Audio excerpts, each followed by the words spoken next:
पूर्ण सकता। अब सौंपदिया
नृत्यन्तरूपात्मं वदेवं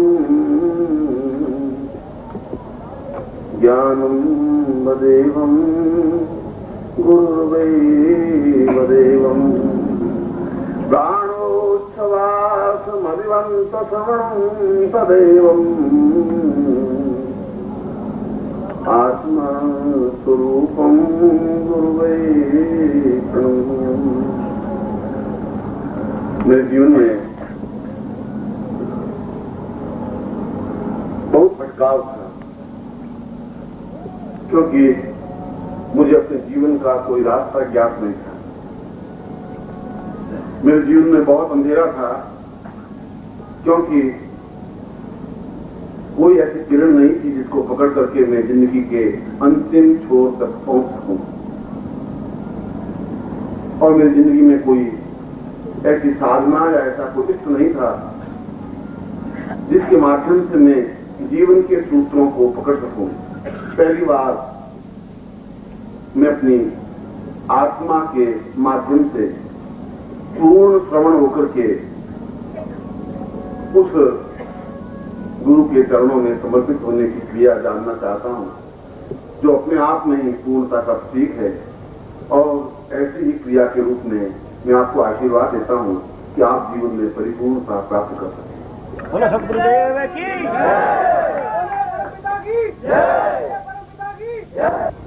पतंजलि का श्लोक सामान्य श्लोक नहीं है, और इस श्लोक पर तीन उपनिषद लिखे गए। ऐसा कोई भी चिंतन, ऐसा कोई भी विचार नहीं जिस पर 3 उपनिषद लिखे गए हैं। उपनिषद का तात्पर्य एक सूत्र और सूत्र को समझने की व्याख्या, क्योंकि उन ऋषियों ने सूत्र छोड़ दिए, लिख दिया, चिंतन छोड़ दिया, मगर चिंतन को समझने के लिए उसके विस्तार की जरूरत पड़ी। और वह जो विस्तार जो किया गया, उस विस्तार को, उस फैलाव को, उस ज्ञान की गरिमा को उपनिषद नाम दिया गया। पहली बार शिष्योपनिषद में, पहली बार तैत्तरीयोपनिषद में और पहली बार कठोपनिषद में इस एक श्लोक के सूत्र को गहराई के साथ समझा गया है। इसका तात्पर्य है कि यह श्लोक अपने आप में बहुत गूढ़ और गुणवत्ता रखता है, बहुत गहराई है इस श्लोक में। जरूर कुछ ऐसी बात है जो एक उपनिषद में इसको स्पष्ट नहीं किया गया है। और इसमें कहा गया है कि शिष्य कैसा होना चाहिए और गुरु जीवन में क्यों आवश्यक है। तुम मेरी धड़कन हो, मेरी चेतना हो, उस बात को मैं जानता हूं। तुम अलग होते हो तो उतना ही दुख, उतनी वेदना होती है। जैसे मेरे शरीर का कोई अंग कटता है और वेदना होती है, उतना ही एहसास होता है, और तुम्हें भी उतना ही एहसास होता है। और हकीकत में देखा जाए तो मैं तुम्हें बहुत ज्यादा प्यार करता हूं, बहुत असीम प्यार करता हूं। शायद तुमसे ज्यादा आनंद मुझे सन्यास शिक्षण से मिलता है। उनकी आंखों में बहुत आंसू हैं, उनकी हृदय में बहुत छटपटाहट है, बहुत वेदना है। जब मैं जाता हूं तो वे विभ्वल हो जाते हैं।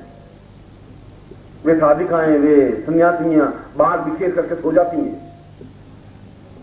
वो कहती है कि आप मेरे सीने पर पांव रख के जा सकते हैं, यूं आप नहीं जा सकते। इतनी विवलता, इतनी करुणा है, इतना अटैचमेंट है।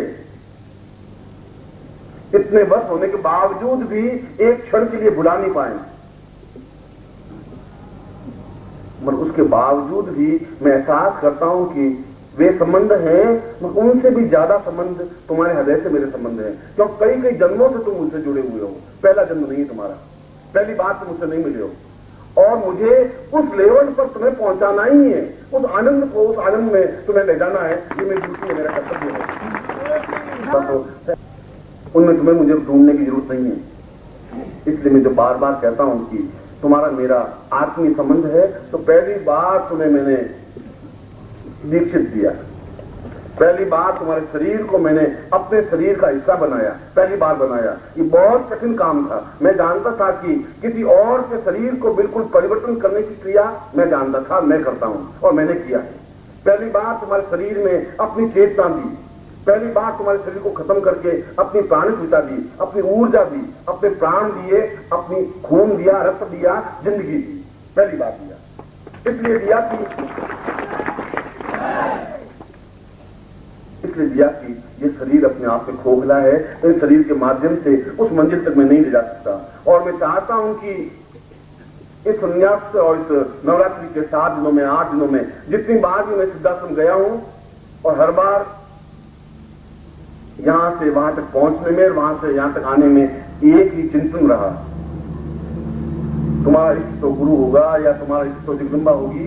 पर हकीकत में देखा जाए तो मेरा इष्ट तो तुम खुद हो, शिष्य हो। मैं तो तुम्हें अपनी जिंदगी का एक आधार, प्राण, चेतना मानी है। मेरा निश्चय किया है कि हर हालत में तुम्हें ले जाना है मुझे। और मैं बता दूं, तुम्हें जिंदगी में बहुत दृढ़ निश्चयी हिम्मतवान रहा। मैं जानता हूं कि मैं जब चैलेंज ले लेता हूं तो दुनिया को एकदम से सामने झुकाने में ही अपने आप में गौरव समझता हूं। दुनिया मुझे रोक नहीं सकती। मैं 2 टुकड़े हो सकता हूं, मैं बैंड नहीं खा सकता, झुक नहीं सकता। और जब निश्चय किया कि चाहे तुम कैसे भी हो, किसी भी हालात में हो, किसी भी प्रकार से हो, चाहे मुझे कुछ भी करना पड़े, अपने प्राणों को बिल्कुल समर्पित करना पड़े, मुझे समर्पित होना पड़े, मगर तुम्हें मैं अपने लेवल पर बना करके सिद्धाश्रम ले जाऊंगा ही, गारंटी के साथ। इतना नहीं, जब कृष्ण को कहा गया, ईश्वर ने कहा कि हम सब स्वर्ग में आरोहण करना चाहते हैं, इतने लोग, उसने कहा तुम्हें और कोई नहीं ले जा सकता। कृष्ण ने कहा मुझे क्षमता है तुम्हारे सबकी भार उठा करके उस स्वर्ग में आरोहण करने की। और इसीलिए जब अभी 3-4 दिन पहले सिद्धाश्रम में ये बात उठी कि ऐसा कैसे संभव हो सकता है, मैं उसी को, जो असंभव तुम समझ रहे हो, मैं उसी को संभव करके दिखाने की क्रिया में लगा हुआ हूं।